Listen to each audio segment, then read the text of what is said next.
أعوذ بالله من الشيطان الرجيم بسم الله الرحمن الرحيم ولا تتمنوا ما فضل الله به بعضكم على بعض للرجال نصيب مما اكتسبوا وللنساء نصيب مما اكتسبنا واسألوا الله من فضله إن الله كان بكل شيء عليما ولكل جعلنا موالي مما ترك الوالدان والأقربون والذين عقدت أيمانكم فآتوهم نصيبهم إن الله كان على كل شيء شهيدا. Apakah kita telah membahas ayat sebelumnya?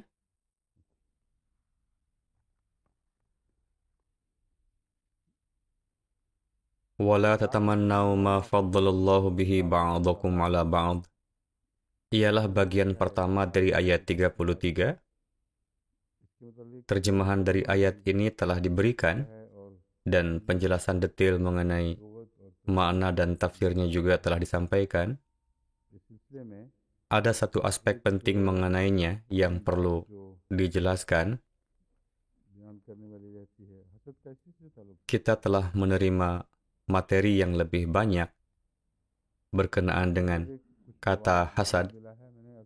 Seperti yang saya jelaskan sebelumnya, kata hasad memiliki konotasi yang negatif.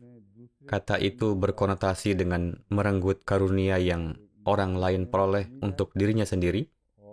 Jadi, konteks ingin merenggut keberkatan atau kepemilikan orang lain termasuk makna kata hasad atau dengki. Oleh karena itu, kita harus sangat berhati-hati ketika menerjemahkan hadis Rasulullah SAW, di mana beliau menjelaskan dua kondisi yang menyatakan bahwa hasad tersebut diizinkan. Saya jelaskan bahwa sangat mungkin suatu tradisi atau tren ada di tengah masyarakat Arab di mana mereka mengabaikan perbedaan yang tipis antara hasad dan rashk atau rasa kagum yang dapat diterapkan dalam arti ini. Penelitian yang kita saat ini miliki di hadapan kita menunjukkan bahwa bangsa Arab di zaman ini benar-benar mengabaikan perbedaan makna kedua kata tersebut. Mumin Sab yang telah menghabiskan waktu tinggal di negara-negara Arab untuk mempelajari bahasa Arab telah memberikan kesaksian bahwa orang Arab tidak melihat banyak perbedaan pada kata ghib dan hasad saat ini. Mereka juga menerjemahkan kata ghib sembari menghubungkannya dengan makna kata hasad.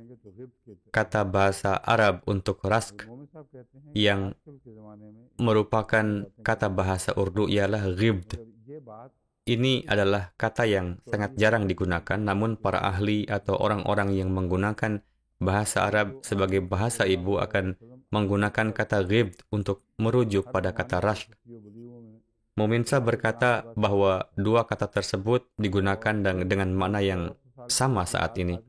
Namun ini bukanlah bukti kuat berkenaan dengan mengapa Rasulullah menggunakan kata ini. Hal pertama yang perlu dicatat ialah bahwa Rasulullah adalah wujud terbaik di kalangan bangsa Arab dalam menggunakan bahasa. Beliau adalah wujud yang paling unggul dalam menguraikan bahasa Arab dibandingkan di setiap zaman. Juga sangat sulit untuk membuktikan bahwa sebuah tren yang ada saat ini bisa dihubungkan dengan ungkapan yang digunakan oleh Rasulullah 1400 tahun yang lalu. Oleh sebab itu, saya akan tetap pada penjelasan saya semula berkenaan dengan hal ini, yakni kata hasad juga bisa digunakan untuk mengungkapkan rashk dalam penggunaan bahasa saat ini. Ini bukanlah tren baru untuk menggunakan kata tersebut, melainkan tren yang lama. Juga sembari mempertimbangkan aspek ini, Rasulullah menghapuskan semua jenis konotasi negatif yang dikaitkan pada kata ini dengan menerapkannya dalam kesempatan yang tertentu ini.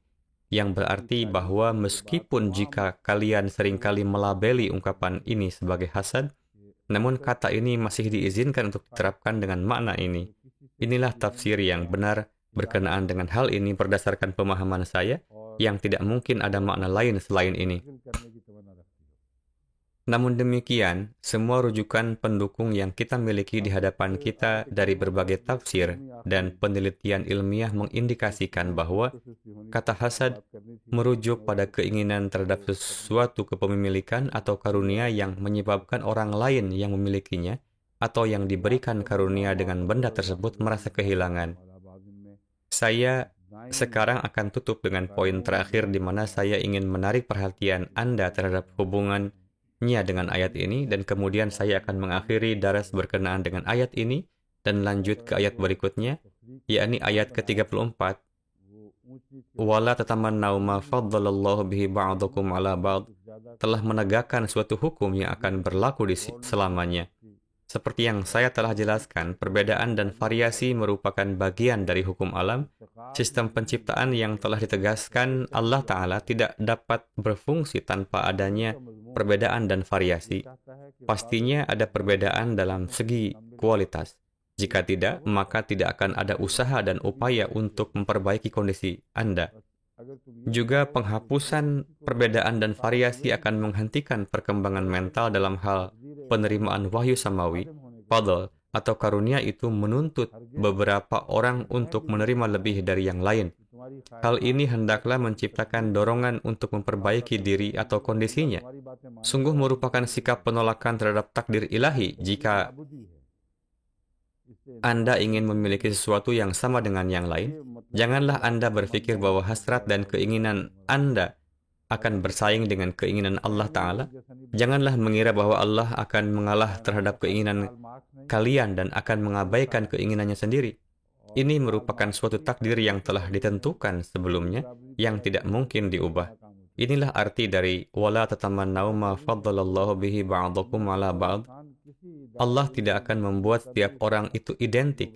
Sang pencipta dunia ini bukanlah Karl Marx, melainkan adalah Allah Ta'ala. Karl Marx juga benar-benar gagal dalam menciptakan sebuah dunia yang benar-benar setara menurut prinsipnya, menurut persepsinya. Ini merupakan sebuah tantangan yang tidak mungkin bagi siapapun atau seorang pemimpin dunia pun untuk terima dan dirikan, sebagaimana halnya mereka tahu bahwa tidak mungkin untuk menciptakan suatu masyarakat yang benar-benar setara dan sama. Karena itu, lirrijali nasibum mimmaktasabu walin nisa'i nasibum mimmaktasabna telah mengungkapkan aturan hukum lainnya, bahwa fadl itu sendiri merupakan karunia dari Allah Ta'ala, maka kalian tidak bisa mempertanyakannya.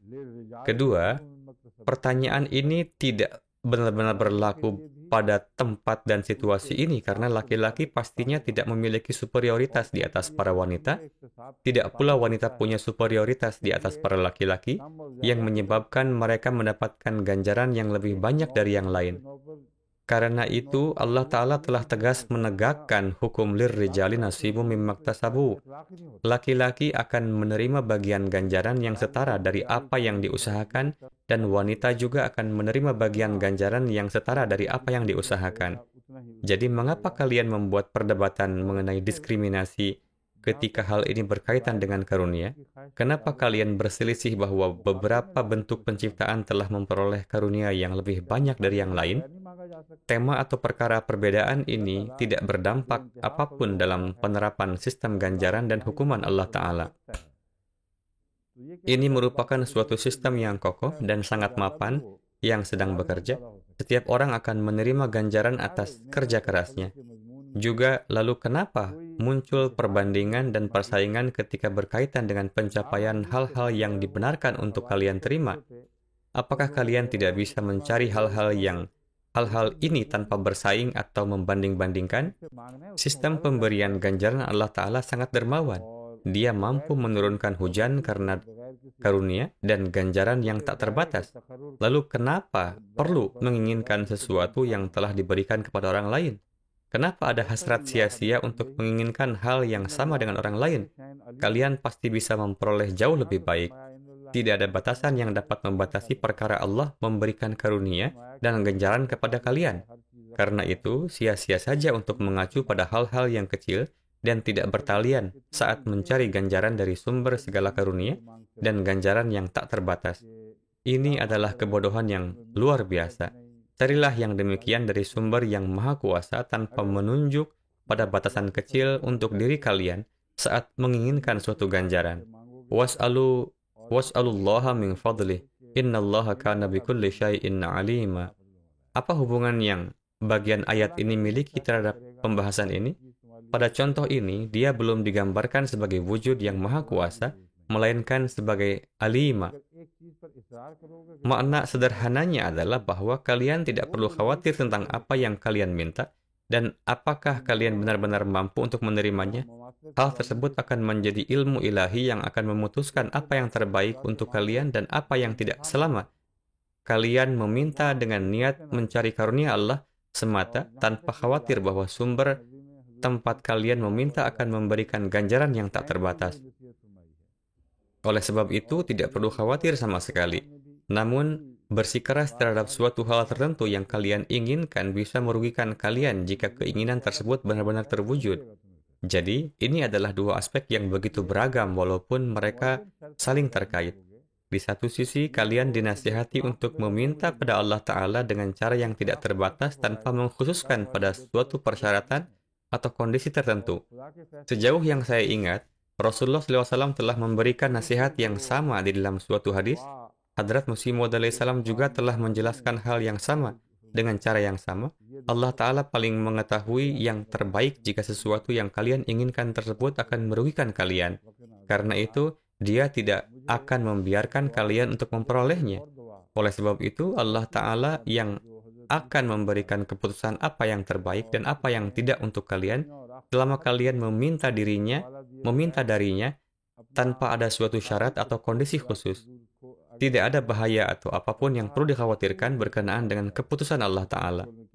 Doa yang disebutkan Hadrat Imam Razi dalam hal ini sembari menyatakan bahwa ini adalah doa terbaik untuk hal ini adalah Rabbana atina fid dunya hasanah wa fil akhirati hasanah wa qina adzabannar.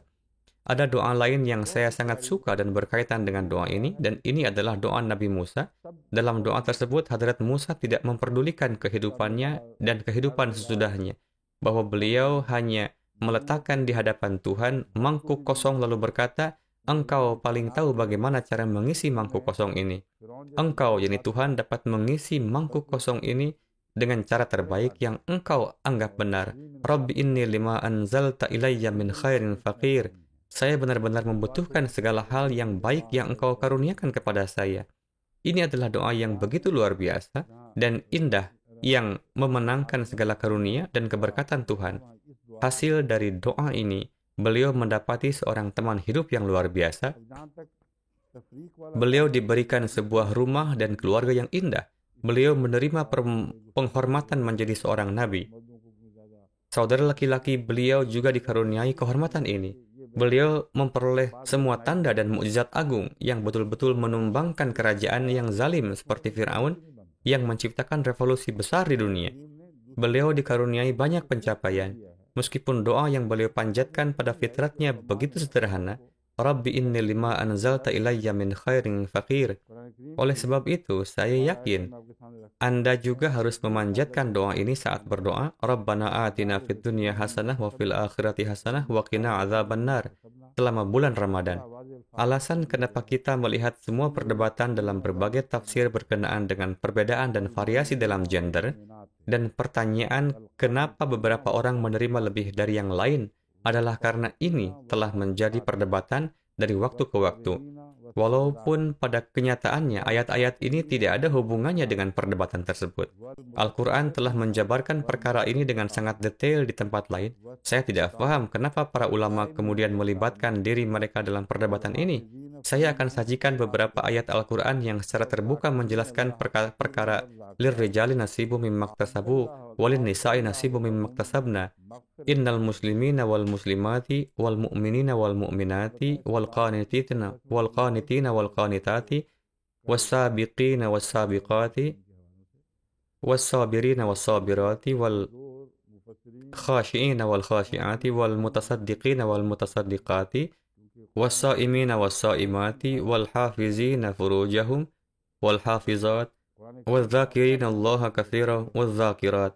Sekarang katakan pada saya, apakah perdebatan dan pertanyaan yang diutarakan oleh beberapa mufassir tertentu yang saya sebutkan kemarin berkaitan dengan perkara ini memegang suatu nilai tertentu setelah mendengar ayat ini? Oleh sebab itu, ini adalah cerita yang lemah dan dibuat-buat oleh para mufasir yang tidak punya dasar atau hakikat apapun. Mereka tidak punya nilai apapun di hadapan hukum yang kokoh yang ditegakkan oleh ayat-ayat Al-Quran. Aturan Al-Quran sebagaimana yang diungkapkan oleh Al-Quran itu sendiri ialah bahwa ayat-ayat yang terbuka terhadap penafsiran tersebut akan ditafsirkan sesuai dengan ayat-ayat yang muhkamat ketika dibandingkan dengan hukum-hukum yang jelas yang ditetapkan di dalam Al-Quran melalui ayat-ayat yang muhkamat demikian. Adalah ayat-ayat yang muhkamat yang menegakkan hukum dan aturan, dan ini adalah suatu ayat muhkamat yang benar-benar jelas dalam pesannya tanpa perlu penafsiran lebih lanjut. Sesungguhnya laki-laki muslim yang terbaik dan perempuan muslim yang terbaik, Hadrat Muslim Maud radhiyallahu anhu telah menggunakan kata terbaik ketika menerjemahkan ayat ini dalam tafsir Saghir. Namun ini bisa diterjemahkan sebagai semua muslim laki-laki dan perempuan. Tidak ada alasan tertentu kenapa hanya bisa diterjemahkan terbaik dan bukan yang lain. Saya meyakini konteks ayat ini cukup umum dan Anda bisa menggunakan kata kama, kesempurnaan untuk meningkatkan status mereka yang disebutkan. Namun ini pasti ditujukan kepada semua orang yang disebut sebagai muslim dengan cara yang sama. Karena di tempat lain diindikasikan bahwa Allah memberikan janji kepada semua muslim sesuai dengan kapasitasnya masing-masing, dan oleh karena itu tidaklah penting bagi mereka untuk menjadi muslim yang sempurna. Alasan untuk hal ini ialah bahwa Hadrat Muslim Maud radhiyallahu anhu telah menggunakan kata kamil atau sempurna sebagai istilah umum. Namun, jika seseorang mengambil makna ini untuk secara harfiah mengartikan sempurna dari makna kamus, maka artinya akan menjadi nabi, karena muslim yang paling sempurna adalah seorang nabi. Hal ini akan berarti bahwa semua status lainnya selain status sempurna ini adalah tidak sempurna. Karena itu, muslim yang sempurna adalah nabi Allah. Apakah ini kemudian berarti bahwa hanya para nabi yang mendapatkan ganjaran dari Allah? Juga Al-Quran menetapkan berbagai kedudukan kerohanian bagi umat Islam, dan hal ini berarti bahwa salihin sebagai contoh tidak akan pernah dianggap sebagai muslim sempurna. Kategori umum di mana mayoritas muslim yang baik digolongkan setelah nabiyyin, siddiqin, syuhada, salihin. Oleh karena itu, kita tidak boleh memahami kata kamal dalam hal ini sebagai kesempurnaan yang utuh. Saya meyakini Hadrat Muslim Maud telah menggunakan kata kamil untuk menjelaskan umat Islam yang tidak pernah melakukan perbuatan jahat atau dosa apapun semasa hidup mereka, yang akan membuat mereka keluar dari pangkuan Islam. Orang mukmin demikian, yang keimanannya tidak tercela, mereka tidak bisa dikeluarkan dari pangkuan Islam karena keimanan tersebut. Saya yakin bahwa Hadrat Muslim Maud menggunakan kata kamil seraya karena penerjemahan seharusnya merupakan terjemahan yang ringkas dengan beberapa referensi untuk penafsiran lebih lanjut. Saya tidak meyakini adanya alasan lain kenapa Hadrat Muslim Maud menggunakan kata ini dalam terjemahan. Ini adalah kondisi yang berlaku ketika menggunakan kata kamil, sehingga setiap orang yang menyatakan diri sebagai seorang muslim hanya dengan nama saja tidak secara otomatis termasuk kategori kamil atau sempurna. Keimanan mereka hendaknya begitu kokoh sehingga mereka tidak melakukan hal-hal yang menyebabkan amal dan iman mereka bertentangan dengan hukum Islam, sehingga menjadikan amal tersebut seperti hampa dan tertolak dalam pandangan Islam. Apakah Anda bisa paham saat sekarang? Inilah makna ayat ini yang saya akan terjemahkan sekarang secara utuh. Sesungguhnya, laki-laki muslim dan perempuan muslim dan mukmin laki-laki dan mukmin perempuan dan laki-laki yang patuh dan perempuan yang patuh dan laki-laki yang jujur dan perempuan yang jujur dan laki-laki yang sabar dan perempuan-perempuan yang sabar dan laki-laki yang merendahkan diri dan perempuan yang merendahkan diri dan laki-laki yang bersedekah dan perempuan yang bersedekah dan laki-laki yang berpuasa dan perempuan yang berpuasa. Kata razadar atau dawam berpuasa adalah terjemahan yang sangat menarik karena kata itu berarti orang-orang yang berpuasa secara dawam. Karena puasa hanya suatu kondisi sementara yang orang lewati selama masa yang singkat. Oleh karena itu, sangat indah bahwa kata tersebut diterjemahkan sebagai laki-laki dan perempuan yang dawam berpuasa. Laki-laki yang memelihara kehormatan dan kesucian mereka dan perempuan yang memelihara kehormatan dan kesucian mereka, dan laki-laki yang banyak mengingat Allah dan perempuan yang banyak mengingat Dia, Allah telah menyediakan bagi semua mereka itu ampunan dan ganjaran yang besar. Di mana diskriminasi antara laki-laki dan perempuan? Bahkan tidak ada sedikit pun diskriminasi. Betul-betul tidak ada pertanyaan tentang diskriminasi yang dapat diangkat dari ayat ini. Setiap orang akan diberikan ganjaran dengan setara atas usaha mereka, baik laki-laki maupun perempuan. Apakah Allah memiliki masalah pribadi dengan perempuan sehingga memberikan mereka ganjaran yang lebih sedikit, atau memiliki kecondongan pribadi terhadap laki-laki sehingga memberikan mereka ganjaran yang lebih banyak?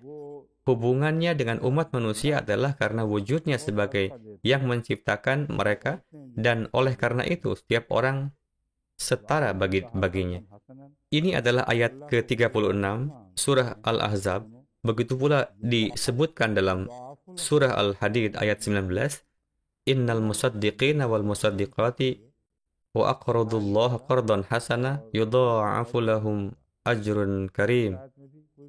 Sesungguhnya orang-orang laki-laki yang memberi sedekah dan orang-orang perempuan yang memberi sedekah, dan mereka yang telah meminjamkan kepada Allah pinjaman yang baik akan dilipat gandakan bagi mereka, dan bagi mereka ada ganjaran yang mulia, yang sangat mulia. Ayat ini juga tidak ada diskriminasi. Oleh karena itu, Anda mungkin pernah mendengar semua wacana akademis demi kepentingan Anda, namun Anda tidak bisa memahaminya secara serius dengan meyakini bahwa Allah telah memberikan perlakuan yang istimewa terhadap laki-laki. Penting bagi saya untuk mengkoreksi kesalahan sebelum berlanjut pada tafsir ayat selanjutnya. Dengan karunia Allah Ta'ala, para Ahmadi di seluruh dunia sedang mendengarkan dengan seksama Darsul Quran. Mereka juga mengharapkan bahwa apapun yang perlu dikoreksi hendaknya dilakukan sesegera mungkin, sehingga hal tersebut tidak membawa kepada salah penafsiran di masa mendatang. Sistem perlindungan terhadap khilafat yang kolektif dan komunal juga merupakan kebaikan besar yang telah dianugerahkan kepada khilafat oleh Allah yang Maha Kuasa. Ini dari Naim Sahib di Damaskus. Sangat luar biasa bahwa begitu banyak ulama mendengarkan daras ini di Rabuah, Pakistan, tetapi tidak ada yang menyadari kesalahan ini kecuali Naim Sahib. Ayat yang dimaksud adalah karraha ilaikumul kufra wal fusuq. Dan Muhammad Ahmad Naim Sahib menyatakan, dan ia pasti menyebutkan hal yang benar karena demikianlah diterjemahkan di sini, bahwa Anda membaca kata ini kariha.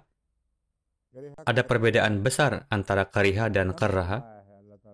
Artinya kariha adalah bahwa Allah tidak suka kalian menunjukkan kekufuran, fusuk, yakni pelanggaran, dan isyan atau dosa.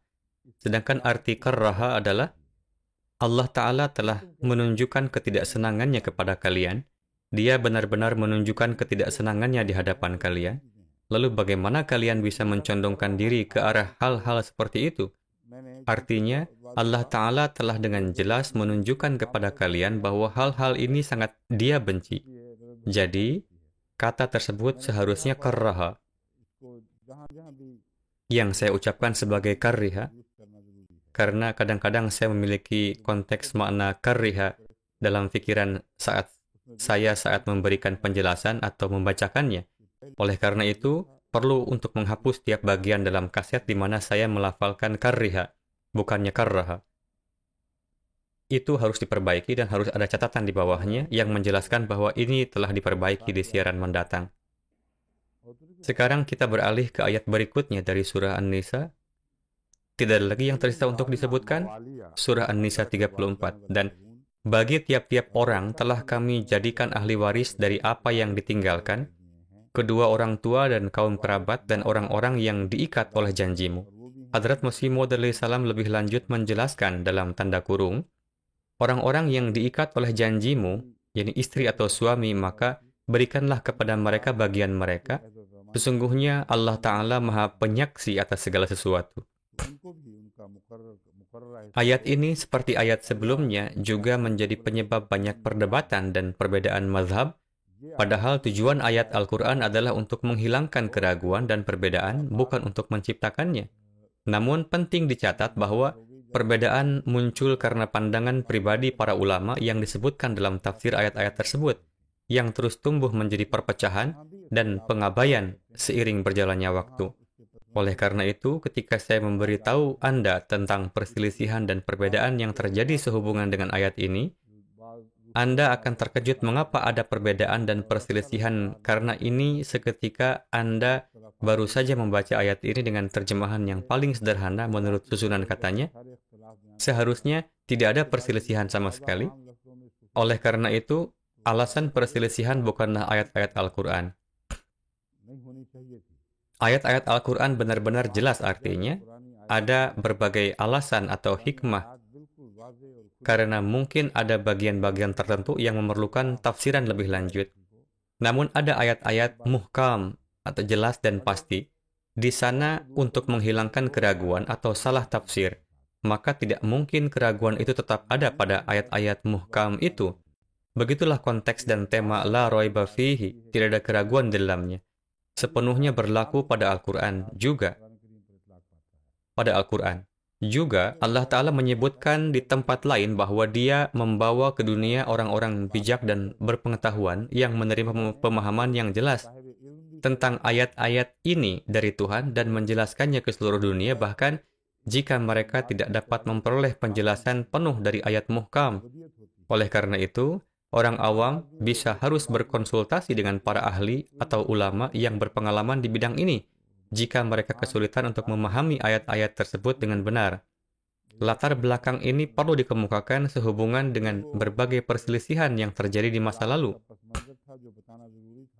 Kita tidak boleh menganggap bahwa ayat-ayat Al-Quran begitu rancu sehingga menghidupkan perselisihan demikian karena kurangnya penjelasan. Kecacatan atau kebingungan dalam fitrat pribadilah yang terkadang menyebabkan salah penafsiran. Selama kalian membaca Quran dalam bentuk aslinya dengan makna dasarnya dan tanpa campur tangan dari tafsir pribadi ulama tertentu, maka akan ada kesempatan di mana Anda akan merasa ingin tahu lebih lanjut arti dari ayat-ayat tertentu. Tapi ini tidak akan menimbulkan penafsiran yang salah ke dalam pikiran orang yang membacanya. Ini adalah praktik umum. Oleh karena itu, alasan mengapa beberapa orang mungkin salah mengartikan makna adalah karena nafs atau hati nurani mereka yang menipu mereka. Oleh karena itu, orang-orang yang mungkin salah memahaminya harus mengkhawatirkan nafs mereka. Oleh karena itu, kita harus berdoa dan selalu ingat saat mempelajari Al-Quran dan juga mengakui kebenaran ini bahwa kita tidak dapat benar-benar memahami kata-kata Al-Quran tanpa bantuan dan hikmah yang akan diberikan Allah Ta'ala berikan kepada kita. Setelah walikullin ja'alna mawaliya mimma tarakal walidani wal aqrabun.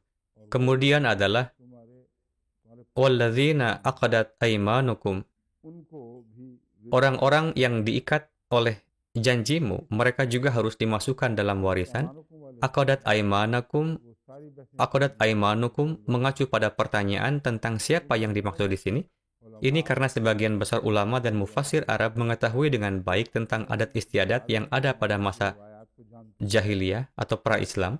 Ada juga beberapa kebiasaan serupa yang terjadi pada saat itu, yang mengalihkan perhatian mereka karena kata aqadat. Kekeliruan semacam itu terjadi bahkan oleh beberapa ulama terkemuka karena upaya untuk mencari latar belakang kontekstual mengapa sebuah ayat diturunkan. Mereka tampaknya memiliki keinginan untuk mencari alasan, latar belakang, dan konteks dari setiap ayat. Setahu saya, Allamah Wahidi lah yang paling berusaha mempromosikan kajian ini, yakni menggali latar belakang sebuah ayat.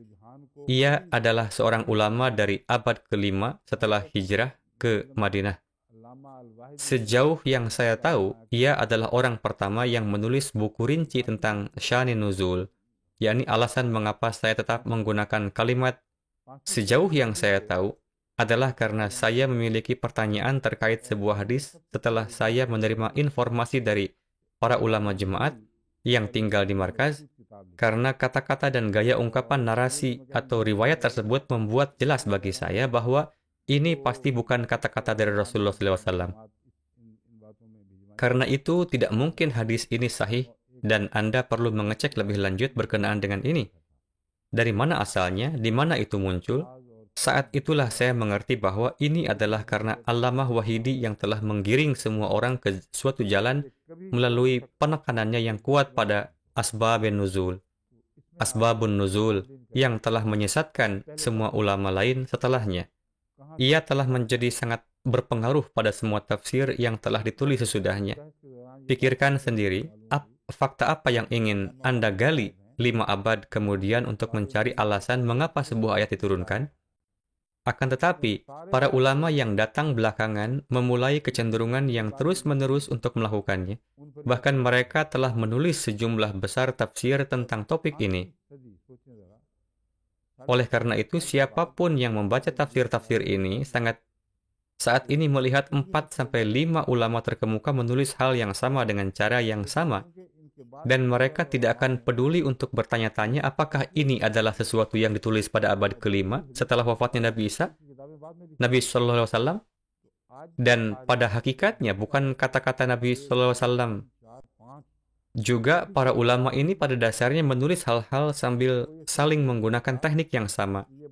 Seperti disebutkan, jika kita melihat cendekiawan puncak X, Y, Z memperdebatkan hal yang sama dengan cara yang sama, maka pembaca awam sendiri akan mengakui bahwa mereka tidak memiliki kesempatan atau tidak memiliki kredibilitas untuk mempertanyakannya. Titik di mana mereka atau ulama ditemukan adalah ketika Anda benar-benar menyelidiki sumber argumen dan informasi mereka. Anda akan melihat bahwa seseorang di masa lalu telah merekam pernyataan atau riwayat tanpa referensi atau verifikasi yang kuat. Tetapi kekuatan dan perawakan nama perawi itu begitu luar biasa sehingga masuk ke dalam buku yang dianggap otentik. Oleh karena itu, orang yang paling bertanggung jawab mempengaruhi tren asbabun nuzul adalah Allamah Wahidi.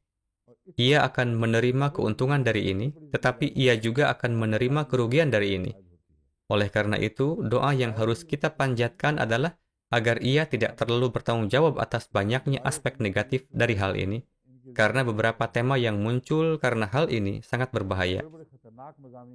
Sekarang saya ingin memberi tahu Anda arti akadat dari perspektif ini. Sya'ni nuzul, hadis yang menjelaskan tentang sya'ni nuzul disebutkan dalam Sunan Abi Daud. Hal yang ingin saya sampaikan adalah bahwa meskipun buku-buku tentang asbabun nuzul muncul pada abad ke-5 setelah hijrah ke Madinah, hadis atau riwayat yang mereka andalkan telah tercatat dengan kuat sebelumnya dalam kitab hadis jauh sebelumnya. Fakta bahwa hadis-hadis semacam itu dicatat mendorong para ulama ini untuk menggali lebih jauh dan mencari lebih banyak materi dalam mengejar asbabun nuzul.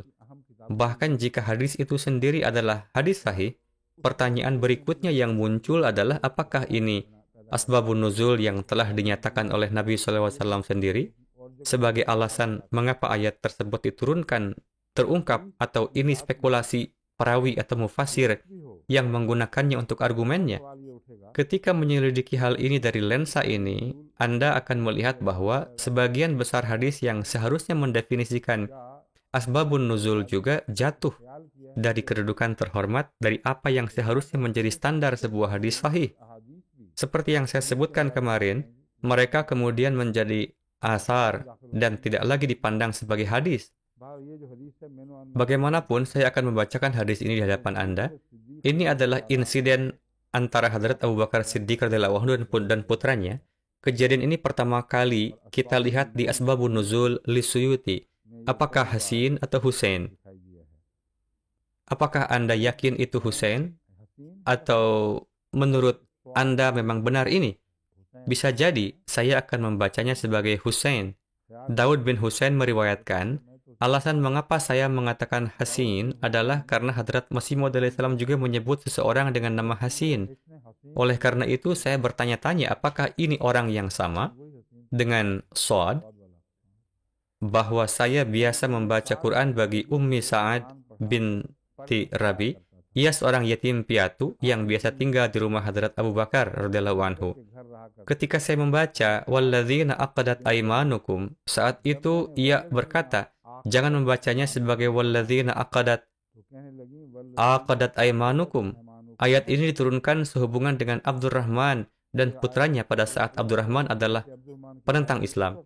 Hadrat Abu Bakar radhiyallahu anhu telah bersumpah bahwa ia tidak akan memasukkan putranya Abdurrahman mendapat bagian dalam warisan. Belakangan Allah Ta'ala memerintahkan nabinya untuk mengizinkannya. Jadi Abdurrahman mendapatkan bagiannya ketika ia menerima Islam. Pertama, kata-kata dari semua riwayat ini tidak benar. Struktur kalimatnya salah. Al-Quran menyatakan, وَالَّذِينَ أَقَدَتْ أَيْمَانُكُمْ. Juga saya tidak berpikir mereka repot-repot memperbaiki kata-kata ini.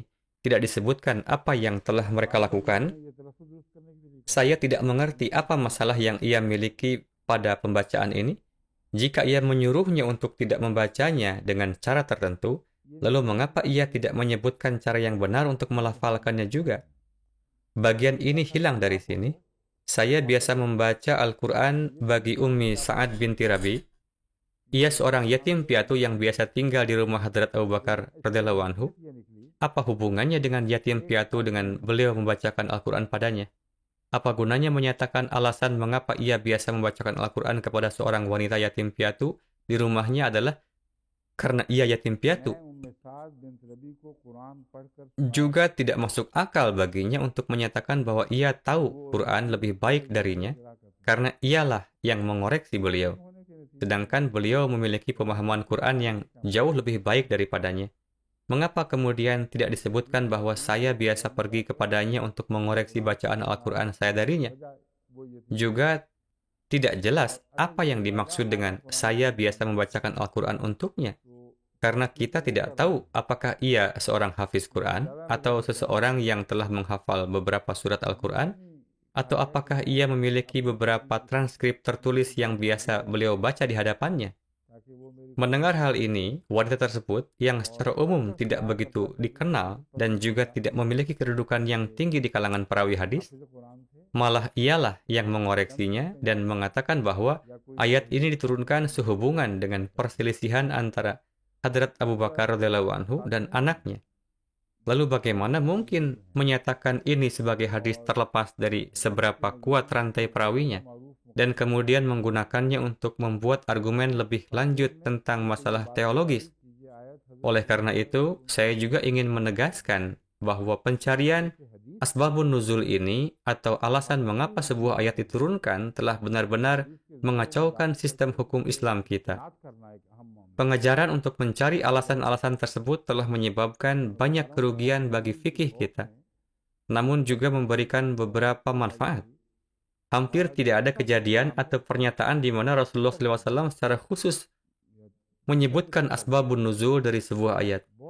Namun, pokok bahasan asbabun nuzul ini penting, dan saya ingin sekali lagi menegaskan bahwa Al-Quran sendiri menunjukkan kejadian-kejadian penting dalam kaitannya dengan asbabun nuzul, dan kemudian tidak perlu mencari-cari kejadian tersebut atau riwayat di tempat lain untuk menggali asbabun nuzul. Al-Quran dengan cara yang mulia telah menjelaskan tujuan wahyu dimanapun ia dianggap perlu, bahkan jika Anda mengabaikan semua riwayat eksternal lainnya dari asbabun nuzul.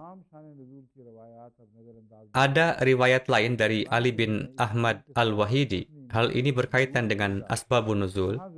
Sayyid Ibnu Al-Musayyab menyatakan, ayat ini diturunkan sehubungan dengan orang-orang yang biasa mengingkari anak laki-laki mereka sendiri dan mengadopsi orang lain sebagai anak mereka. Sekarang, apakah Anda akan percaya pada wanita yatim piatu atau Sayyid bin Musayyab? Siapakah yang lebih berwenang menyatakan asbabun nuzul Al-Quran? Tidak ada orang lain yang memiliki otoritas selain Allah dan Rasulullah SAW. Selebihnya adalah tebakan dan perkiraan. Tetapi aspek berbahaya dari ini adalah bahwa menerapkan kerangka tebakan dan perkiraan ini dalam menentukan hukum Islam adalah tindakan yang sangat berbahaya. Orang-orang yang biasa mengingkari anak laki-laki mereka sendiri dan mengadopsi orang lain sebagai anak mereka yang akan menjadi ahli waris mereka, saat itulah Allah Ta'ala memutuskan bahwa mereka juga harus menjadi bagian dari warisan. Sekarang, subjek mutabanna atau anak angkat sama sekali tidak ada di sini, sama sekali tidak relevan dengan tema yang sebenarnya. Begitulah cara Allah menjamin bahwa warisan itu dikembalikan kepada ahli waris yang sebenarnya. dan juga telah melarang penetapan orang-orang yang tidak berhak menjadi ahli waris. Sekarang, para ulama fikih telah mengeluarkan fatwa berdasarkan ini. Mereka mendasarkan putusan-putusan yang berkaitan dengan masalah-masalah serius hak asasi manusia dan pewarisan pada riwayat-riwayat tersebut. Padahal, Al-Quran sudah pasti tidak bergantung pada sumber-sumber eksternal untuk menjelaskan soal-soal warisan yang Al-Quran sendiri telah jelaskan secara menyeluruh. Kalian akan menemukan hadis yang jelas dalam konteksnya yang akan mendukung apa yang sudah Anda temukan di dalam Al-Quran. Namun tidak ada hadis yang akan menentangnya. Dan setiap hadis palsu seperti itu harus ditolak. Karena pemikiran mementingkan apa yang disebut hadis Rasulullah SAW yang bertentangan dengan Al-Quran adalah pemikiran yang salah dan mengarah pada dosa. Sejauh berkenaan dengan studi saya sendiri mengenai subjek ini, saya telah melihat bahwa ayat-ayat Al-Quran dalam kaitannya dengan warisan benar-benar jelas dalam pesannya, dan ini adalah tingkat kejelasan yang diperlukan dalam hal-hal penting tersebut. Alasannya adalah karena masalah warisan dan transfer uang seperti itu sangat penting dalam komunikasi sehari-hari. Hukum tentang hak, warisan, dan transfer uang sangat penting dalam urusan hak, dalam urusan antar manusia. Oleh karena itu, sangat salah jika berpikir bahwa Al-Quran tidak mampu mengungkapkan pesannya yang hakiki, dan oleh karena itu diperlukan tafsir yang muncul pada abad ke-5 atau ke-6 setelah diturunkannya ayat tersebut untuk menjelaskannya kepada dunia. Tidak ada keraguan bahwa seseorang harus membandingkan ayat-ayat yang tidak dapat mereka pahami dengan ayat-ayat lain yang serupa untuk mendapatkan pemahaman yang lebih baik. Dan keputusan akhir tentang hal-hal tersebut harus didasarkan pada ayat-ayat yang pasti atau muhkamat. Orang tersebut juga harus mengintrospeksi dirinya sendiri. Jika masih ada sesuatu yang kurang bagi mereka, maka pada saat itulah mereka harus berkonsultasi dengan hadis-hadis yang penting dan dapat dipercaya tentang masalah tersebut. Mereka harus melihat apakah kelemahan pemahaman mereka terhadap ayat tersebut dapat dihilangkan sesuai dengan sabda Rasulullah SAW. Ini adalah aturan mendasar yang saya percaya harus menjadi dasar fikih Ahmadi. Saya juga merasa bahwa para ulama juga mengabaikan tafsir Hadrat Masih Maud alaihissalam karena beliau berpendapat bahwa semua masalah ini telah menjadi membingungkan. Mereka sepertinya hanya mengakui pernyataan-pernyataan yang mengindikasikan pengikut mazhab Hanafi. Alasan mengapa Hadrat Masih Maud alaihissalam menetapkan hukum ini adalah karena beliau memahami bahwa tidak setiap orang memiliki kapasitas intelektual untuk memahami masalah fikih yang rumit. Juga tidak dapat menunggu majelis ulama untuk duduk dan menunda masalah tertentu yang mungkin memerlukan klarifikasi segera. Oleh karena itu, beliau telah menyebutkan aturan untuk tetap abadi ini sebagai kemudahan bagi setiap orang yang tidak dapat masuk ke kedalaman masalah fikih dan tidak yakin tentang apa yang harus dilakukan pada kesempatan tertentu. Bagi mereka, beliau mengatakan bahwa hal yang paling aman untuk dilakukan adalah mengikuti Imam Abu Hanifah karena keputusannya biasanya benar. Namun, pada saat yang sama, beliau telah menginstruksikan semua ulama untuk menjauhi dan menolak setiap keputusan atau putusan yang dikeluarkan oleh ulama manapun yang bertentangan dengan Quran, terlepas dari apakah itu dari mazhab Hanafiyah atau Syafi'iyah. Beliau lebih lanjut menyatakan bahwa Anda tidak boleh menerima hadis apapun yang digunakan untuk mendukung klaim semacam itu yang juga bertentangan dengan Quran. Tugas pertama dan terpenting adalah mengerahkan upaya terbaik kalian untuk membuat jembatan antara Quran dan hadis pendukung. Kalian harus melakukan ini dengan niat bahwa bisa saja ini adalah pernyataan Rasulullah dan kalian tidak tergesa-gesa membantahnya. Oleh karena itu, kalian harus mencoba sebaik mungkin memahami berbagai kemungkinan makna dari hadis tersebut. Kalian pasti harus menerima semua makna yang mendukung Quran. Namun, jika kalian tampaknya tidak dapat menghubungkan jembatan antara keduanya, dan kalian melihat kontradiksi yang jelas antara keduanya, dan jika kalian harus menerima salah satu dari keduanya, maka kalian harus menerima Al-Quran. Ini adalah hal yang paling aman untuk dilakukan. Apakah Anda paham? Ini adalah beberapa aturan yang diabaikan orang, yang kemudian menciptakan masalah lebih lanjut. Tafsir Asbabun Nuzul didasarkan pada berbagai kata. Apa itu Al-Maula? Walikullin ja'alna mawaliya. Mawaliya adalah jamak dari Maula. Arti dari Al-Mawali adalah banyak Maula. Kata Al-Mawali dapat digunakan secara umum untuk menyebut banyak ahli waris. Arti dari Al-Maula adalah Al-Malik. Ini salah satu artinya.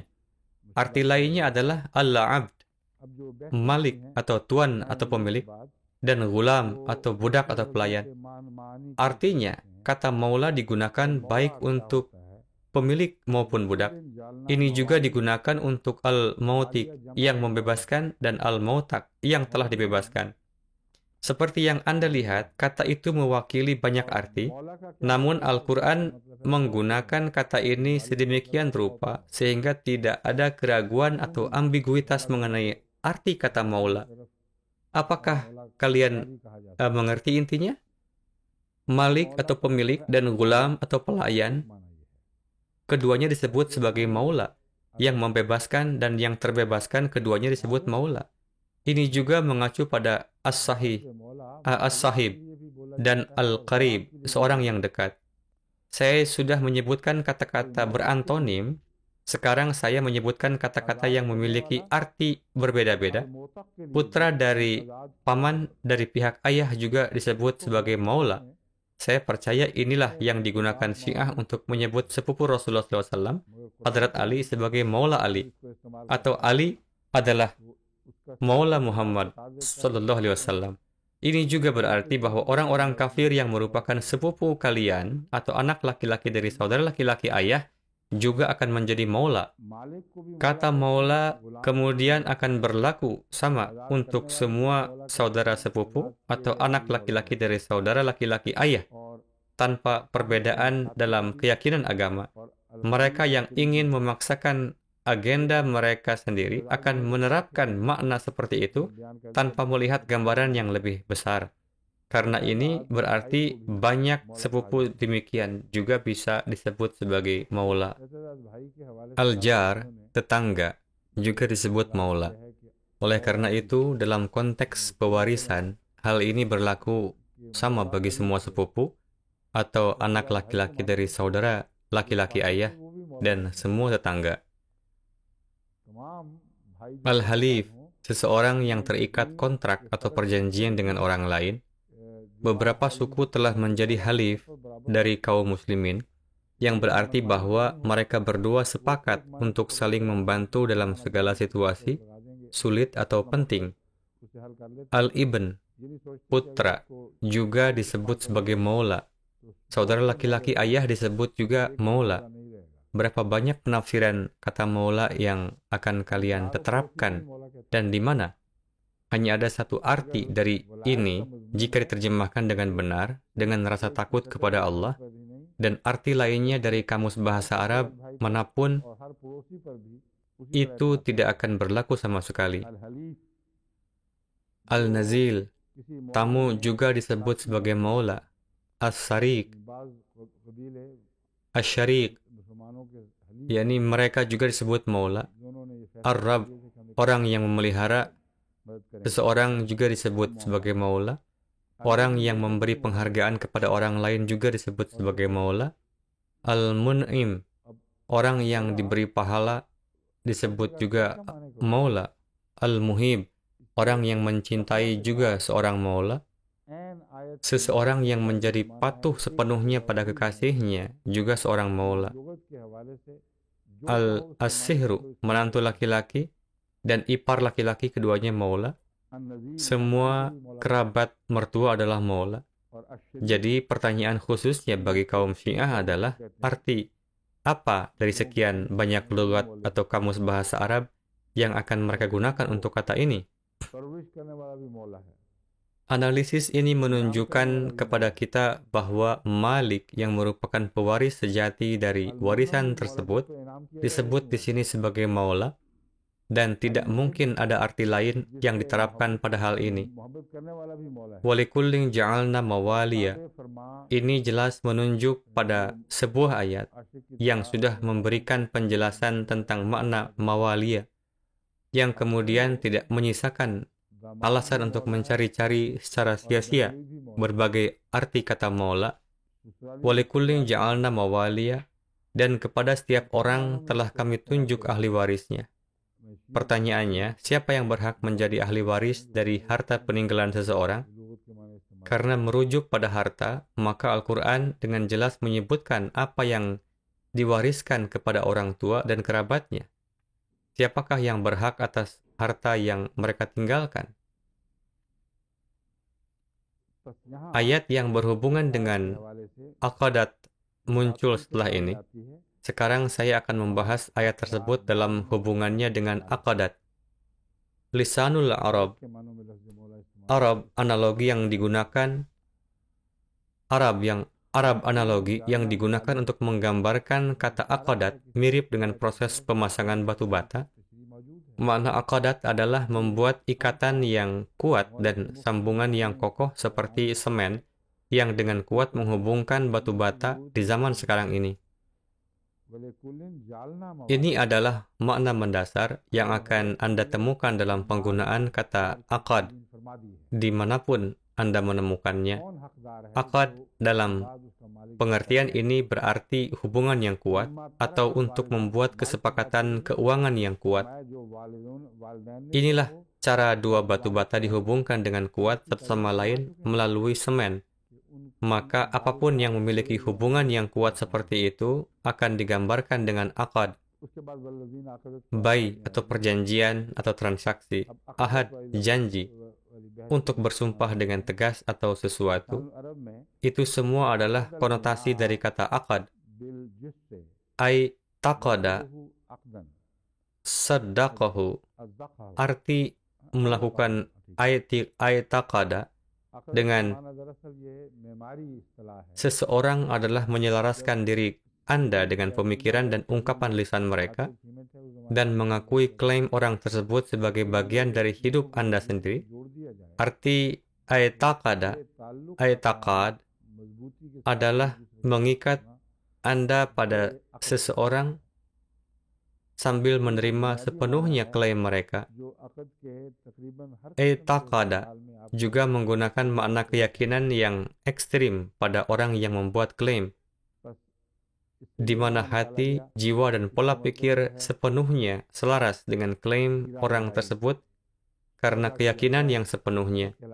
Standar keyakinan seperti itu digambarkan sebagai i'taqad. Tidak perlu klaim orang tersebut benar secara mutlak untuk menunjukkan i'taqad. Ada orang yang memiliki konsep i'taqad yang salah juga, namun perlu ketulusan dalam keyakinan itu, meskipun keyakinan itu salah. Misalnya, jika seorang musyrik percaya bahwa ia harus menyembah pohon sebagai Tuhan dan penciptanya, maka keteguhan dalam keyakinan tersebut juga akan digambarkan sebagai i'taqad, seperti seorang muslim yang percaya tidak ada Tuhan selain Allah.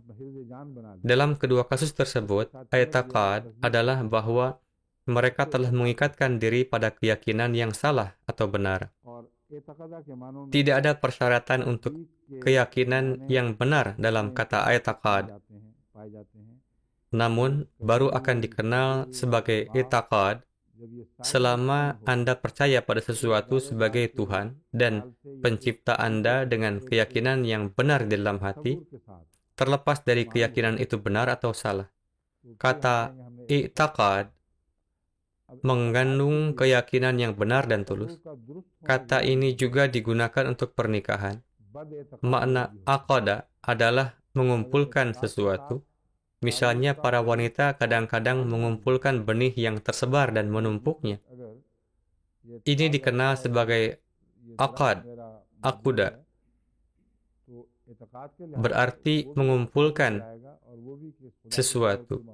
untuk mengikat simpul pada tali, untuk lebih menstabilkan sebuah bangunan, untuk membuat kesepakatan yang tegas. Semua makna ini disebutkan dalam mufradat Arab. Kata yang digunakan di sini adalah aqada. Namun penulis menjelaskan arti kata uqda. Uqda mengacu pada janji-janji tegas yang dibuat pada saat nikah untuk tetap bersama satu sama lain. Al-Quran menggunakan istilah uqdatun nikah, juga uqda berarti untuk lebih memperkuat dan memantapkan sesuatu. Kata berikutnya adalah imanun. Aimanun. Walladzina aqadat aimanukum. Dan juga mereka yang diikat oleh janjimu. Aiman adalah bentuk jamak dari qasam atau sumpah dan yamin. Yamin juga berarti qasam atau sumpah. Ini dijelaskan dalam Aqrabul Mawarid.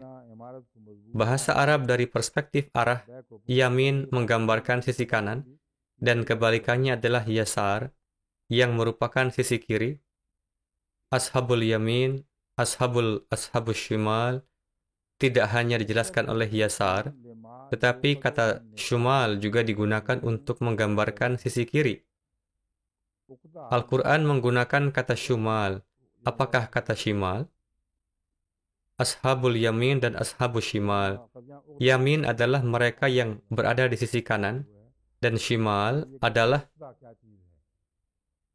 mereka yang berada di sisi kiri. Yisar juga mengacu pada sisi kiri.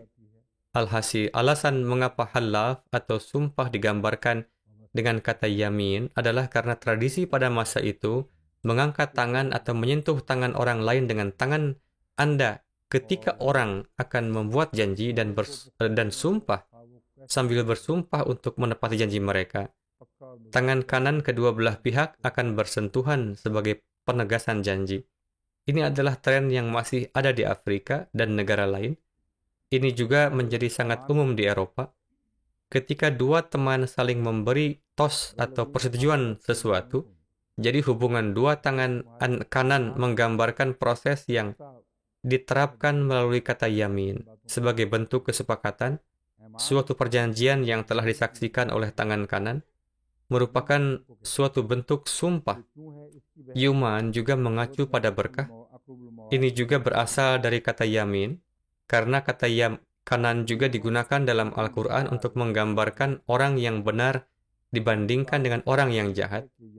Kabar baik jika datang dari sisi kanan, sedangkan dari sisi kiri menunjukkan pertanda buruk atau kabar buruk bagi orang tersebut.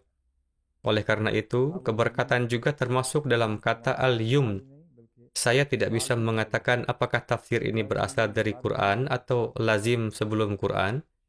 Bagaimanapun lisanul Arab dengan jelas menyatakan bahasa Arab karena tangan kanan lebih kuat daripada tangan kiri pada umumnya, maka kata yamin juga memiliki makna kekuasaan dan kekuatan. Persis seperti yang dinyatakan dalam Al-Quran, la akhadna bin hubil yamin. Kami akan memegangnya dengan tangan kanan jika ia membuat satu kebohongan tentang kami. Kata yamin terdiri dari dua sudut. Yang memegang akan melakukannya dari tangan kanan, dan yang dipegang juga akan dipegang dengan tangan kanan. Allah akan memegang tangan kekuasaan orang tersebut. Siapapun yang ditahan seperti itu oleh Tuhan tidak lagi memiliki otoritas atas kemauannya sendiri dan tidak dapat menemukan jalan keluar dari kuatnya cengkraman Tuhan. Hadrat Imam Razi juga berpendapat bahwa budak yang dibebaskan dapat menggantikan ahli waris yang berhak atas warisan jika mereka tidak hadir atau tidak ada. Karena walikullin ja'alna mawaliya mengacu pada semua orang yang berhak atas warisan sebagaimana disebutkan dalam Al-Quran. Lalu apa yang dimaksud dengan aqadat aiman? Beberapa orang menarik kesimpulan bahwa aqadat aiman mengacu pada berbagai hubungan dekat non-biologis. Mereka berpendapat bahwa ini mengacu pada semua hubungan dekat lainnya setelah hubungan dekat secara biologis dan bahwa mereka akan mendapatkan sesuatu dari bagian tersebut. Beliau berpendapat bahwa dalam kasus tidak ada ahli waris atau mawali, arti dari akadat aiman adalah setiap orang yang memiliki semacam kesepakatan atau kontrak bersama, dan orang tersebut akan menjadi ahli waris. Beliau lebih lanjut berpendapat bahwa termasuk budak yang dibebaskan juga, dalam arti bahwa orang ini pernah menjadi budaknya, dan kebebasannya telah dibayar oleh almarhum semasa hidupnya. Oleh karena itu, Allah juga sangat menghargai hubungan yang begitu halus. Untuk mendukung hal ini, beliau memberikan hadis ini dari Sunan Abi Daud.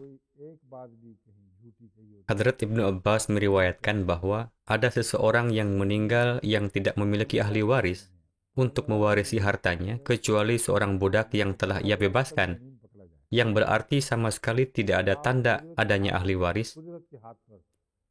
Nabi SAW bertanya, apakah ia tidak punya siapa-siapa? Orang tersebut menjawab, ia tidak punya siapa-siapa. Wahai Nabi Allah,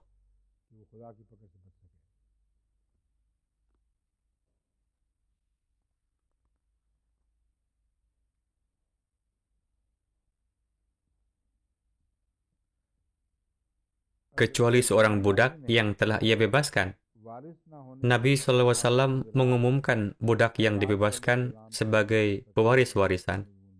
Sekarang, ini menunjukkan bahwa orang yang meninggal dunia tetapi tidak memiliki ahli waris, kalau memang demikian kenyataannya, hartanya diberi perlindungan khusus oleh Al-Quran, meskipun orang tersebut diberi status sementara sebagai pemilik kekayaan dunia ini, namun kekayaan itu dijaga dengan sangat baik, sehingga akan dibagikan dengan cara yang benar, sebagaimana dimaksud dalam Al-Quran.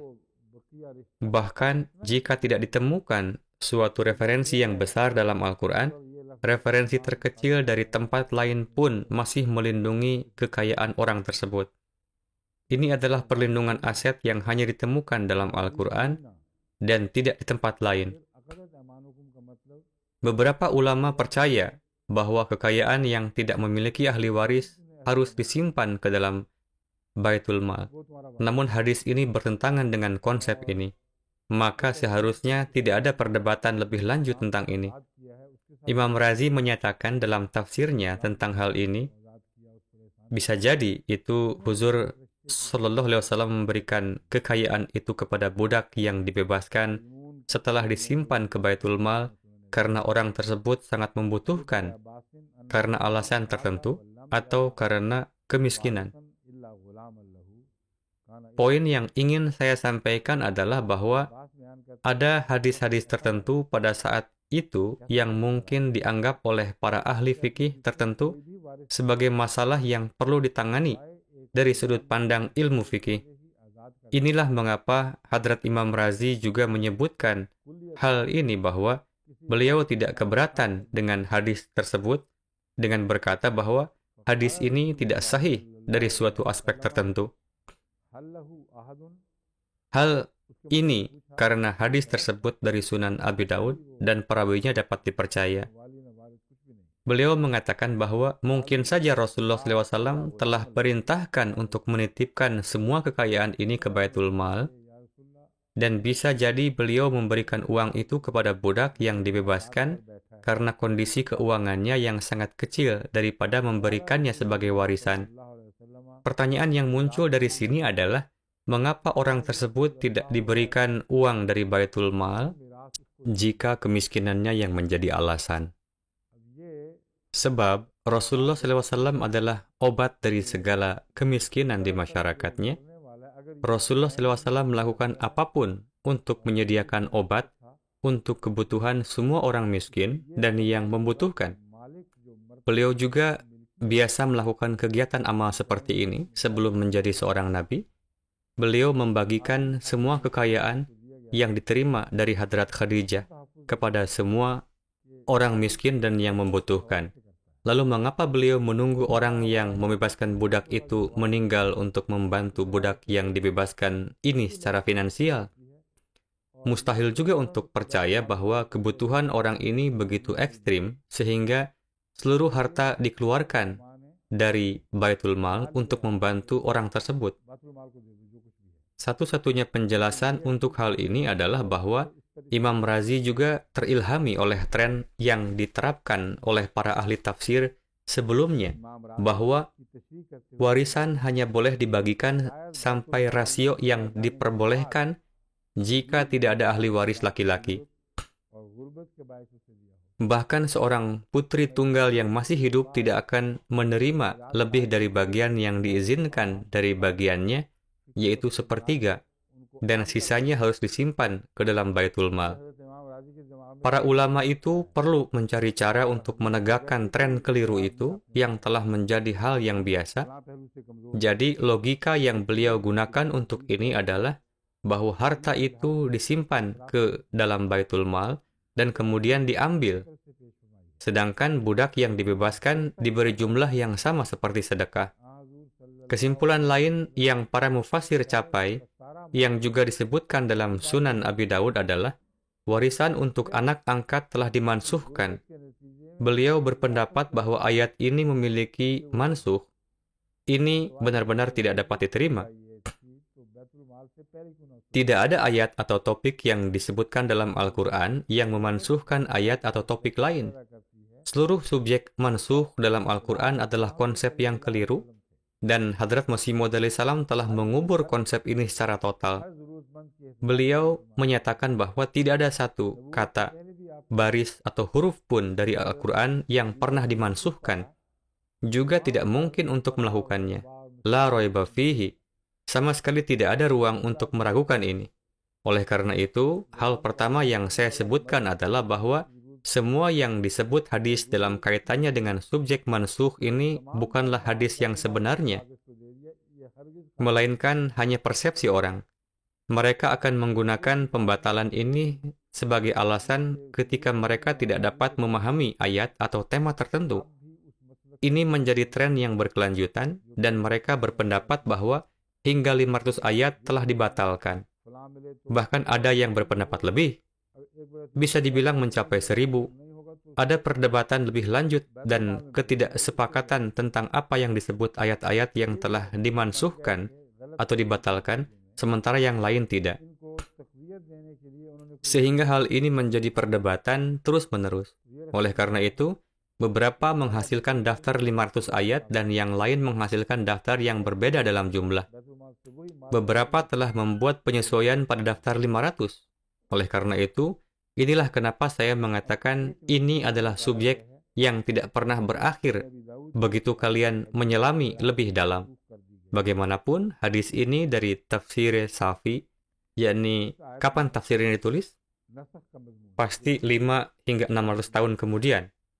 Kami akan mengkonfirmasi ini besok. Ini telah dicatat dalam sebuah hadis atau penjelasannya telah disebutkan dalam sebuah tafsir. Yang dirujuk adalah Sunan Abi Daud. Namun penyebutan tafsir Safi menunjukkan bahwa tafsir hadis ini disebutkan dalam tafsir Safi. Kesalahan yang sama telah diulangi di sini. Ini menggunakan kata aqadat. Dan kata yang digunakan di sini bahkan tidak disebutkan dalam Al-Quran. Kita memiliki Al-Quran yang terpelihara sepenuhnya sebelum kita sampai hari ini. Dan di dalamnya jelas tidak disebutkan kata aqadat.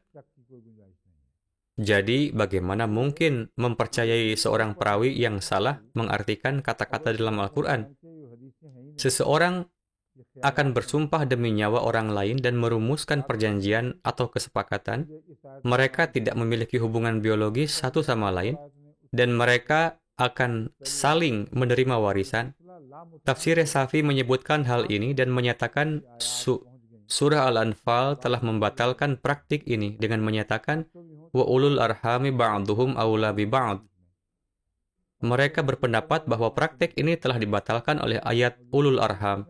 Kemudian dilanjutkan dengan mengutip Allama Asyam Al-Qasimi, disebutkan dalam tafsir Al-Qasimi, makna alladzina aqadat aimanukum mengacu pada suami dan istri. Kata-katanya tidak seperti ini sama sekali. Jadi bagaimana bisa merujuk pada sesuatu jika kata-katanya tidak dikutip dengan cara yang benar dari Al-Quran? Benar-benar tidak masuk akal cara mereka bergantung pada riwayat seperti itu. Saraya juga menampilkan Quran dengan cara yang salah dan dengan mengutip ayat-ayat yang salah.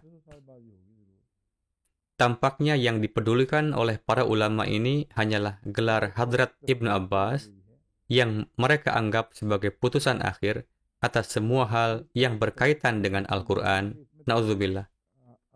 Seolah-olah mengatakan bahwa apapun yang dikatakan Hadrat Ibnu Abbas adalah sepenuhnya benar. Ini benar-benar keliru dan merupakan tampilan ketidaksetiaan terhadap Al-Quran. Namun, karena para ulama ini belum benar-benar memahami kesetiaan dan penghormatan terhadap Al-Quran dan telah memberikan keunggulan pada hal-hal yang lebih rendah daripada Al-Quran yang seharusnya diberikan keunggulan, jadi kami berdoa semoga Allah mengampuni mereka karena secara keliru menunjukkan ketidaksetiaan terhadap Al-Quran. Jika tidak, mereka telah benar-benar keluar jalur dengan membuat topik yang berani berdasarkan riwayat-riwayat ini. Penulis tafsir Qasimi menulis bahwa ini mengacu pada suami istri. Poin yang beliau buat benar dan itu adalah poin yang sangat penting. Hal ini karena hubungan suami istri terbentuk melalui akde nikah dan mereka tidak disebutkan secara khusus dalam walidan atau orang tua dan akrabun atau kerabat dekat. Hubungan suami istri secara khusus disebutkan setelah walidan dan akrabun dalam masalah waris. Inilah tepatnya bagaimana Hadrat Muslih Maud radhiyallahu anhu menafsirkan ini. Itulah arti dari walidin. Walladzina aqadat aimanukum adalah istri atau suami. Oleh karena itu, beliau menerjemahkannya sebagai berikut, kami telah menunjuk mereka yang akan mewarisi kekayaan seseorang. Para ahli waris tersebut adalah orang tua dan kerabat dekat, termasuk saudara kandung dan anak-anak. Jadi ini berarti orang tua dan akroba mengacu pada saudara kandung dan anak-anak dan lain-lain. Juga mereka yang telah kalian sumpah kesetiaannya. Al-Quran merujuk pada hubungan pernikahan melalui kata akde nikah. Ini sejelas siang hari. Kata ja'alna ada untuk menunjukkan bahwa kami telah membuat ini seperti sebelumnya dan bukan sesuatu yang baru melainkan hanya kelanjutan dari apa yang telah disebutkan sebelumnya. Tidak ada peluang bagi konsep nasih atau mansuh apapun untuk menyusup ke dalam hal ini. Kebiasaan atau tren apapun juga tidak dapat menyusup ke dalam hal ini. Bunyinya, fa'tuhum nasibahum. Jadi beri mereka bagian mereka. Satu-satunya pertanyaan yang terlintas dalam pikiran sehubungan dengan hal ini adalah bahwa Allah Ta'ala telah secara terbuka menjelaskan hubungan suami istri dengan kata-kata aqd. Lalu, mengapa beliau perlu membuatnya membingungkan dalam hal ini dengan menyatakan aqadat aimanukum? Saya percaya bahwa ini harus dipahami sesuai dengan bagaimana Hadrat Muslih Maud terjemahkan bahwa harus ada keraguan tentang maknanya. Pasti ada keraguan namanya. Gaya ungkapan yang diubah sedikit menambah esensi baru pada subjek ini, yang selanjutnya memperluas maknanya. Perluasan cakupan makna ayat ini semakin menyempurnakan keindahan ayat-ayat sebelumnya. Hal ini dilakukan sedemikian rupa sehingga Al-Quran menyentuh gagasan bahwa ada beberapa perjanjian dan kesepakatan timbal balik yang kalian buat satu sama lain dan tidak harus hanya dibatasi sebagai janji pernikahan.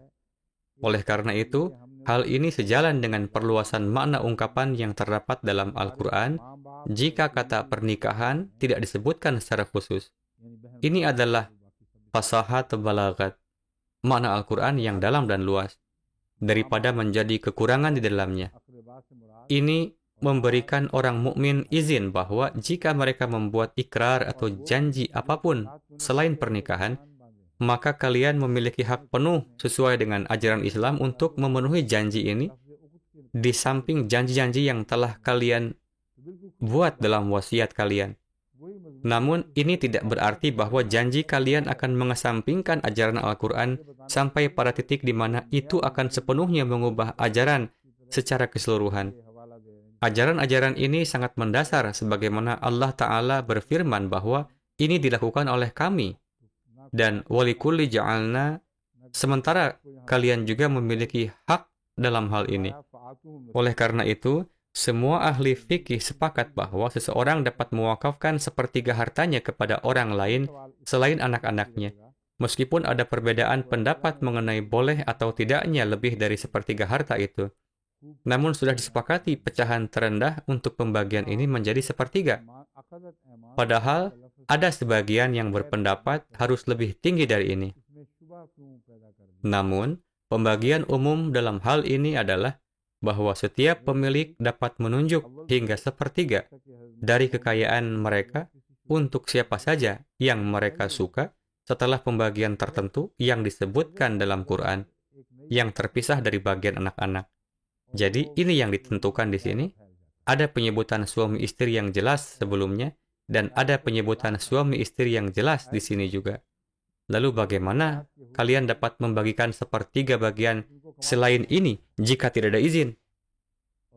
Karena itu, pengertian aqadat aimanukum dalam hal ini dapat berupa teman dan kenalan kalian, dan janji yang mungkin telah kalian buat kepada mereka secara lisan atau tertulis.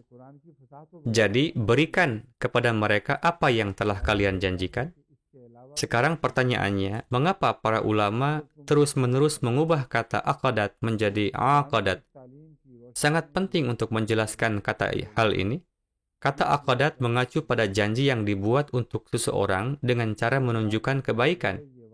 Sedangkan aqadat mengacu pada janji yang bersyarat, yang mereka ingin menafsirkannya menurut kata ini. Dikatakan bahwa orang-orang Arab memiliki kebiasaan di antara mereka untuk saling bersaudara melalui berbagai tradisi upacara. Salah satu kebiasaan di antara orang Arab adalah mengatakan, Anda akan menjadi ahli waris saya setelah saya meninggal, dan saya akan menjadi ahli waris Anda jika Anda meninggal.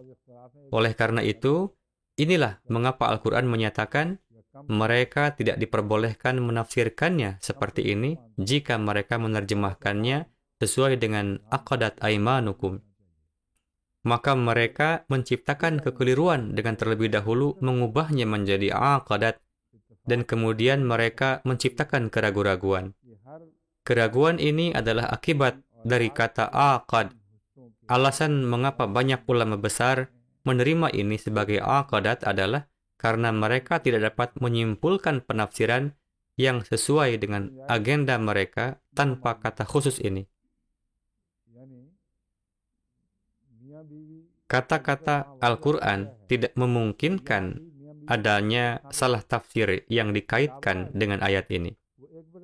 Al-Quran sama sekali tidak mengacu pada adat istiadat yang terlihat di antara orang-orang Arab selama zaman jahiliyah. Juga tidak akan pernah mengukuhkan nilai tradisi sejarah tersebut pada saat surah An-Nisa diturunkan, yakni saat hukum yang ditetapkan oleh Al-Quran berapa dalam level yang lebih maju. Juga tidak akan terjadi bahwa Allah pertama-tama memperkuat ini dan kemudian membatalkannya, terlepas dari betapa besar reputasi para ulama yang telah memulai kebingungan ini. Bagaimana kita bisa memprioritaskan pemikiran mereka di atas kata-kata Tuhan atau Al-Quran dan derajat agung Allah Ta'ala?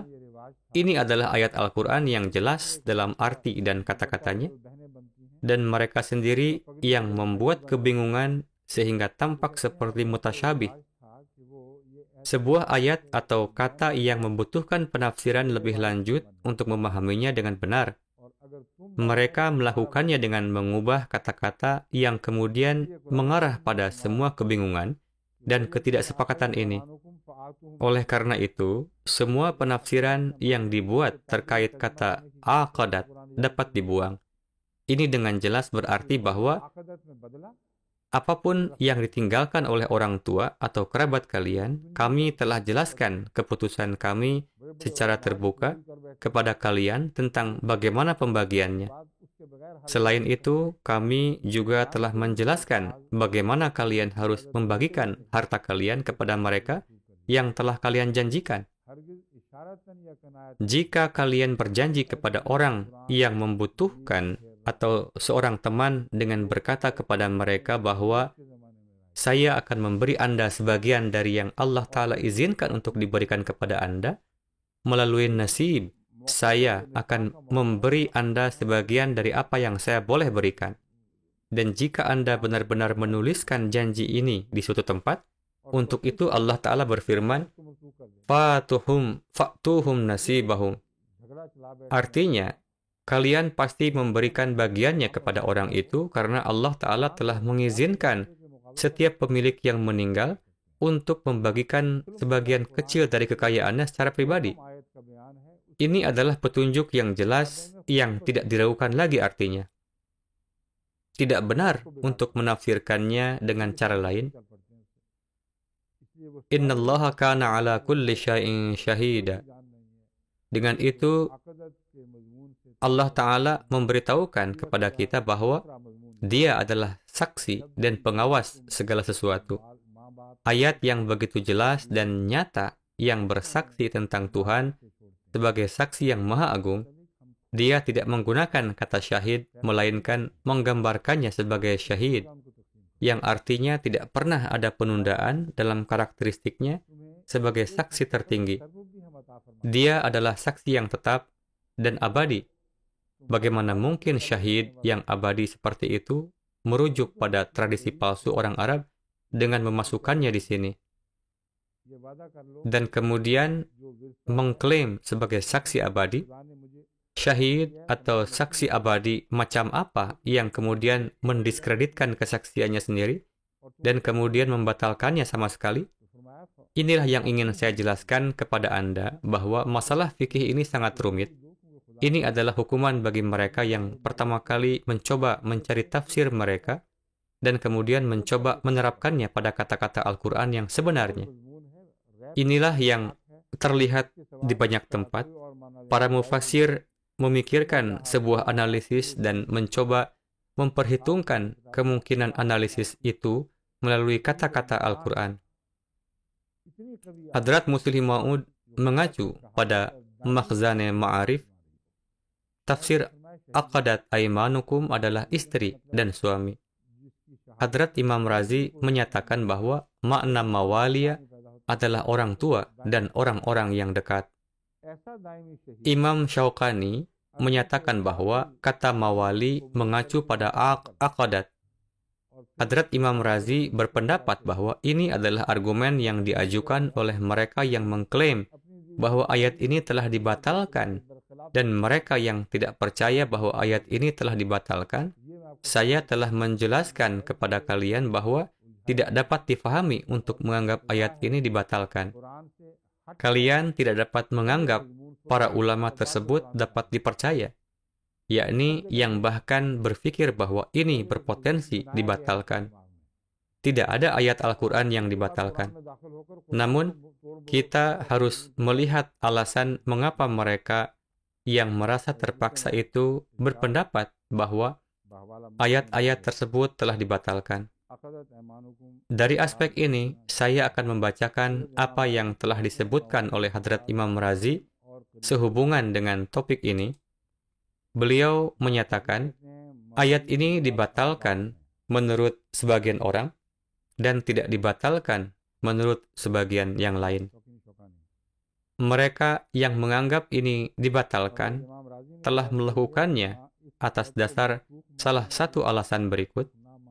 Mereka membacanya sebagai alladzina aqadat aimanukum, yang berarti bahwa mereka salah membacanya dan sebagai akibatnya membuat diri mereka sendiri dalam kebingungan.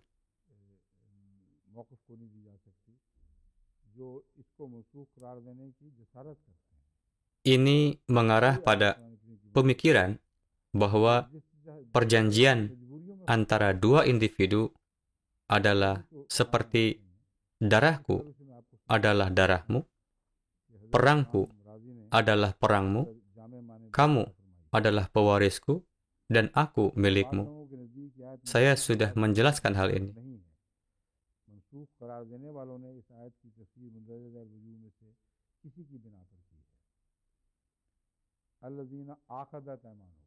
Hal lain yang dikemukakannya adalah bahwa seseorang akan menyatakan orang lain, yakni non-biologis, sebagai anak laki-lakinya, sehingga mereka akan dikenal sebagai ahli waris satu sama lain. Kata satu sama lain berasal dari aqadat. Ini karena mereka sengaja menginginkan maknanya sesuai dengan mereka sebagai pewaris satu sama lain, dan itulah sebabnya mereka mengubah kata tersebut agar sesuai dengan agenda mereka. Poin ketiga yang diangkat adalah bahwa Nabi SAW memprakarsai mu'akhad atau persaudaraan di Madinah. Dan ini karena masalah warisan. Apakah ini kemudian membatalkan petunjuk Rasulullah tentang hal ini? Menurut pemahaman saya, berkenaan dengan kondisi saat ini, ada diskusi yang terjadi mengenai masalah warisan saat Rasulullah SAW memulai mu'akhad dengan orang-orang Madinah. Namun beliau tidak pernah mengumumkan siapapun sebagai pewaris satu sama lain sebagai akibat dari mu'akhad ini. Sebenarnya, pemilik properti atau kekayaanlah yang memiliki kekuasaan penuh atas bagaimana mereka ingin membelanjakan kekayaan sebelum mereka meninggal. Pembagian harta dapat dianalisis, misalnya dapat timbul keberatan jika pemilik memutuskan untuk menghibahkan setengah hartanya kepada seseorang, walaupun dianggap bahwa ia tidak dapat membaginya lebih dari sepertiga dari jumlah tersebut semasa hidupnya. Maksud yang dikemukakan dalam hal ini adalah bahwa ahli waris yang masih hidup dapat menggugat pemilik harta itu ke pengadilan jika ia memutuskan untuk menghibahkan sepertiga hartanya selama hidup para ahli waris yang berhak. Alasan mengapa para ulama tidak mengangkat pokok bahasan ini adalah karena mereka tidak ingin terjerumus ke dalam kebingungan ini. Rasulullah SAW mengizinkan penduduk Madinah untuk membagi semua yang mereka miliki dengan saudara-saudara mereka dari Mekah, bahkan sampai beberapa dari mereka menceraikan istri mereka agar saudara-saudara mereka dari Mekah dapat menikah dengan mereka. Ini agar para muhajirin atau pendatang dari Mekah yang telah meninggalkan istrinya bisa menikah lagi tanpa banyak kesulitan. Oleh karena itu, pembagian setengah-setengah ini kemudian menimbulkan kekeliruan bagi para ulama yang berpendapat bahwa ahli waris dari pemilik dapat membawanya ke pengadilan jika pemilik memberikan lebih dari sepertiga hartanya kepada ahli waris yang tidak berhak. Ini adalah poin yang seharusnya disebutkan dalam seluruh perdebatan ini oleh para ulama. Padahal mereka telah mengambil jalan yang sama sekali berbeda dalam hal ini. Poin yang diangkat adalah bahwa ayat-ayat ini telah membatalkan sunnah Rasulullah SAW. Namun mereka yang tidak menganggap ini dimansuhkan menafsirkannya dengan berkata bahwa ayat bagi laki-laki adalah bagian dari apa yang ditinggalkan oleh orang tua dan kerabat, dan bagi wanita adalah bagian dari apa yang ditinggalkan oleh orang tua dan kerabat dekat. Alexander Bell adalah orientalis yang suka mengubah urutan ayat-ayat, dan para ulama ini suka mengubah urutan kata untuk menyimpulkan analisis mereka sendiri. Jadi argumen yang ia buat di sini adalah bahwa kalian dapat menghilangkan keraguan yang kalian miliki jika kalian membacanya dengan mengubah susunan kata dalam ayat ini. Membaca ayat dalam urutan khusus ini menjelaskan konteksnya dengan lebih jelas. Argumen tersebut tidak dapat ditolak sampai titik ekstrim karena ia tidak berpendapat bahwa kata-kata dari ayat tersebut sebenarnya dalam urutan ini, melainkan ia berpendapat bahwa akan menjadi jauh lebih jelas jika kalian membacanya dalam urutan yang berbeda. Namun, saya yakin tidak perlu mengubah urutan kata dalam bacaan karena seluruh konteks sudah jelas sebagaimana adanya, juga tidak memerlukan dukungan eksternal apapun untuk membuatnya lebih mudah difahami. Ada lebih banyak argumentasi yang dapat dikemukakan, tetapi saya kira kita telah cukup membahas mengenai hal ini. Juga tidak ada sedikit pun keraguan yang butuh kejelasan lebih lanjut dalam hal ini. Insya Allah besok kita akan mulai dengan ayat baru ke-35 yang terdiri dari tema-tema yang memerlukan analisis terperinci. गुफ्तगू की ज़रूरत पड़ेगी। अस्सलाम वालेकुम।